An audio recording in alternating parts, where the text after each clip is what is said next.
Hello, everybody. Welcome to the Literature Lounge. I'm your host, Dion Robinson, and I am coming back with you with another video and another episode of Fading Shades of Loneliness. Um, Before I get started, I have a quick announcement.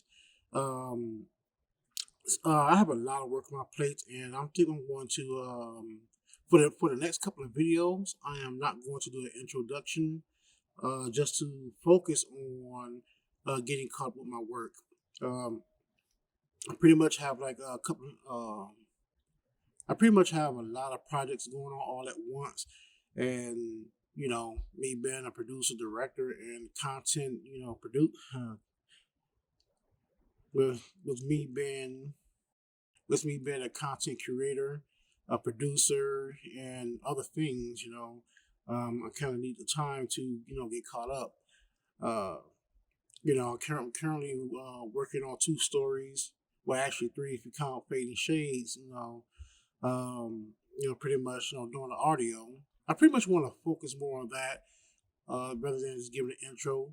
However, the next three episodes will be up within the next couple of weeks. The three episodes that I have recorded so far will be up on YouTube.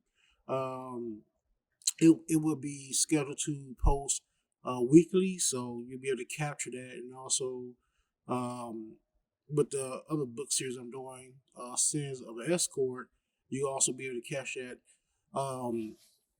Pretty much, I'm trying to do maybe one or two episodes a week for that genre, and and pretty much I'll be doing more writing for my new book series as well. So, yeah. Anyway, I'm not going to keep you waiting for the next episode of Fading Shades of Loneliness. Again, I do have my disclaimers, posted below. I'm not going to say that anymore about, content is coincidental. That will be in the description below. So, yeah. Anyway, enjoy, take care, and peace.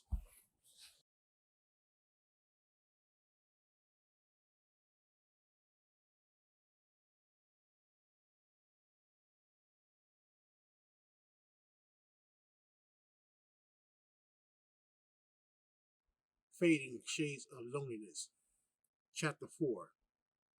Darlene sails. Finally, I was going to have my chance to see Desmond. Within 2 days, I was going to have my chance to see Desmond. While I waited, I hired a private investigator to learn more about Desmond. The PI was excellent with his findings. To my ever-loving surprise, Desmond had it rough growing up. Desmond grew up on the east side of Detroit in a dilapidated neighborhood. When he was young, he was shuffled between foster homes. Desmond was arrested on drug charges at the age of 15. He served time in juvenile detention and in Jackson State Penitentiary until his mid-20s. While in prison, he took online courses to get his GED and later his bachelor's in criminal justice. Talk about opening a can of worms. After I received information from the PI, I decided to do some digging on Desmond's student records. His transcript tells of a different Desmond. He has taken over half his requirements to complete his master's program, even though he is not a registered student. Desmond has a 3.7 GPA. Outstanding. After reading his file, I now understand why he became a masseur. Saturday nights, I would have my time with Desmond. I decided to use the time to make myself extra pretty for him. I went to the salon for a fresh bleach wash of my hair. I even gotten a French tip touch-up for a mani pedicure. I bought a new dress and lingerie. I ordered food as an upscale Italian restaurant to feed the person I hope to be my long-term companion. But the most important thing I prepared is what I had to offer him. I hope he would accept. I know Desmond is a gigolo, but I cannot help but to fall in love with him. After 2 days passed, I finally saw Desmond. When I heard a knock at the door, I became nervous. When I opened the door, Desmond had a cold look of annoyance. I stepped aside to allow him to enter. Please, come in. Once Desmond was inside, I closed the door. Before I could turn around to face him, he grabbed my arm. He spun me around so fast that I almost lost my balance. Desmond's lips pressed against mine. He groped me roughly. He was not gentle like before. He was hurting me. I attempted to pull away, but he had a firm grasp of my waist. Wait, I begged. When he did not comply, I pushed him away. Wait 1 goddamn minute. What has gotten into you? You paid me to fuck, so I'm giving you your money's worth. Don't you touch me like that ever again. Why the fuck did you call me over here after all the shit that you pulled? I thought we could talk for a minute. Talk about what? I grabbed a manila folder from the coffee table and gave it to him. Desmond glanced at the contents inside the folder before his face contorted with disgust. What the fuck is this? Are you spying on me? Desmond throws the folder on the floor, causing the documents to spill all over. I wanted to know more about you. We did not get the chance to talk in class. That's because I like to keep my business and personal life separate. Well, I'm paying you now, so we will talk. About what? Desmond looked at me with feigned annoyance. You have everything you need to know about me all over the floor. I know what the file says, but I want to hear your story. I saw a hint of sarcasm in Desmond's eyes before he spoke. You want to hear my story? You must got banked to blow thousands of dollars. Fine. Desmond sat down on the love seat, in which I joined him. What do you want to know about? You want to hear a sob story about a poor black man trying to find a way to eat or keep a roof over his head? Or maybe you want to hear a story about my felonies, which caused my college admissions to get denied. Is that what you want to hear? Somewhat. Why did you sell drugs? It's obvious that you are intelligent and did not need to do that. When I was 15, my mother was dating a D-boy.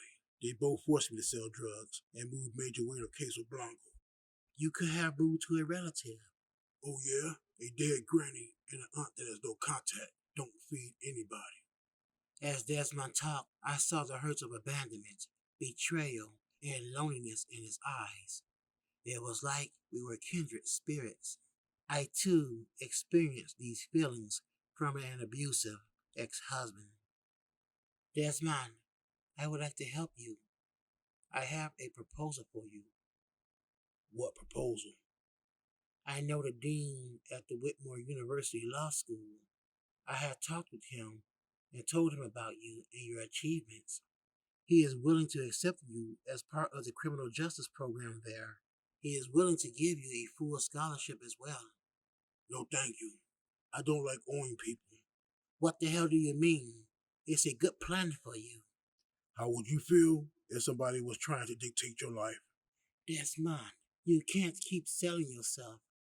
My job is how I eat, pay my bills, and pay for my school. I'm not gonna let you fuck it up for me. Matter of fact, who the fuck are you to try to tell me what to do with my life? I know how he felt. My ex-husband was controlling.